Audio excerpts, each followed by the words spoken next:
So the old choice with paywalls, print for $200 to $400 a year, free digital. Then paywalls came along. New York Times, 2011, many, many papers. The new choice, very, very different. $300 to $500 a year, priced up, and now digital is included.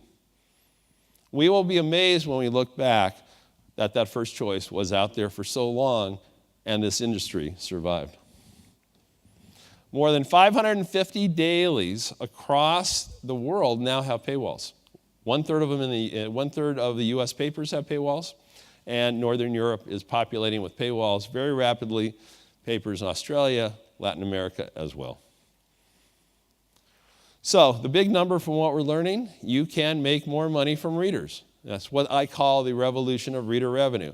In the US last year, US newspapers took in 5% more in reader revenue than they had the year before. First major increase in a very long time. But what's coming is Paywalls 2.0. And this is Mark Thompson, CEO, new CEO of the New York Times Company. And he's calling what I call Paywalls 2.0, he calls working the engagement curve.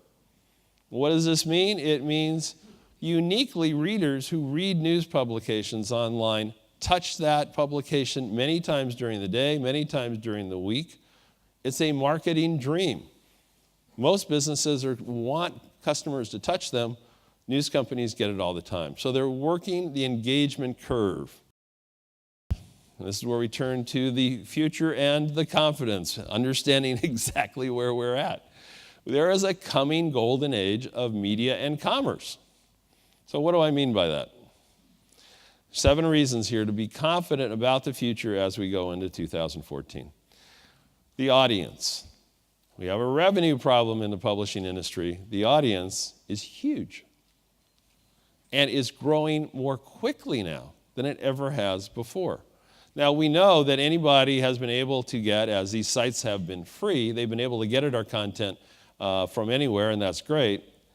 But now, because of smartphones and tablets, we actually are seeing a doubling of, and this is a US number, of internet minutes. And this is in a short period of time. Smartphones up 4 times, tablets up, of course, from 0. So people are spending a lot more time. Well, what are they doing? They're doing lots and lots of stuff. They're listening to music. Yes, they're listening to music. Pandora, very big, the Spotify of the US, 16% up in minutes over a year's time. Amazing. But what we care about is news reading. And Pew tells us that news reading is going up and up. People are spending more minutes. In fact, the last report they did showed 13 minutes a day more news reading. An amazing number.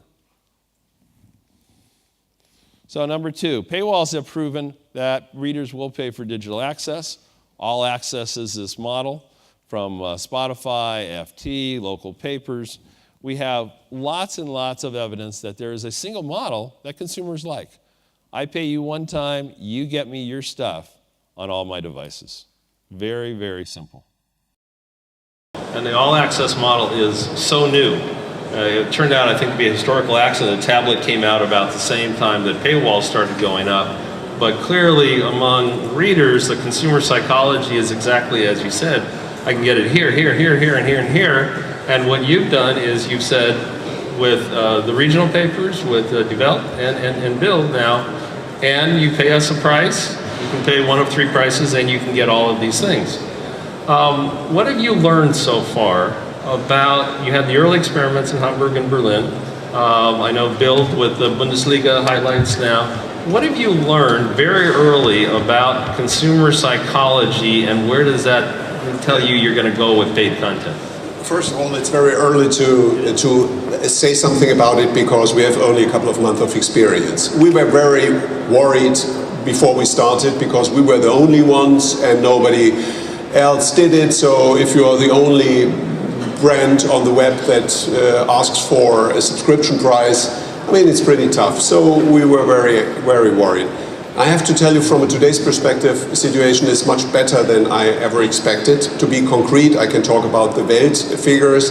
With Die Welt, we have 47,000 paying digital-only subscribers, plus 27,000 multimedia subscribers who subscribe print and online, plus a couple of thousands who are sponsored by a car manufacturer, so we don't count them. And even if we don't count the 27,000, if we only take the roughly 50,000 digital-only subscribers, we have generated them in 6 months with a limited marketing budget.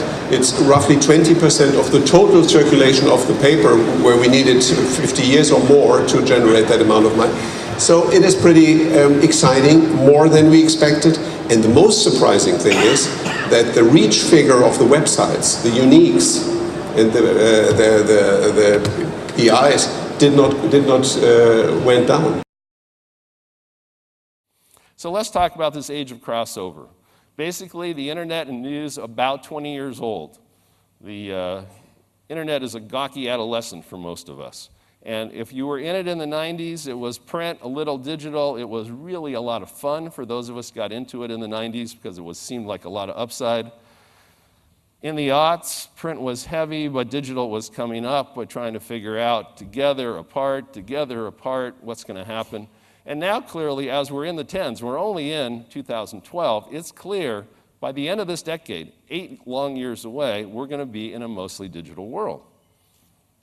Already, researchers have shown how, because of our digital devices, we are offloading our memory to our smartphones and our tablets. All right, one more question. Sure. Is there a small glimpse of hope that newspapers are going to survive? Well, news companies. So I think when we're sitting here in 20 years and we're talking about it, I think daily newspapers are going to be petering out. I think the weekend or Sunday paper is going to stay stronger for longer. But there is no doubt that ecologically, economically, and by consumer habit, people like tablets. They like smartphones. They like digital media. And what's going to happen is that publishers are just going to price up print more and more and more. So if you want it, you're going to pay a lot for it, and that will push people to go digital. Very interesting about smartphones is that for the first time, and this is research by Pew Internet Life in the US, saying that people are accessing news 13 minutes a day more, largely because of smartphones. They had tracked this time of news access has been tracked for 25, 30 years. And it's essentially been flat. TV takes a little more, newspapers take a little more, but essentially flat over 25 or 30 years. And now it's up.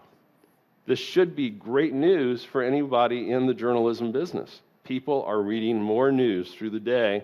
The more they get smartphones, the more they use tablets, the more they're likely to read.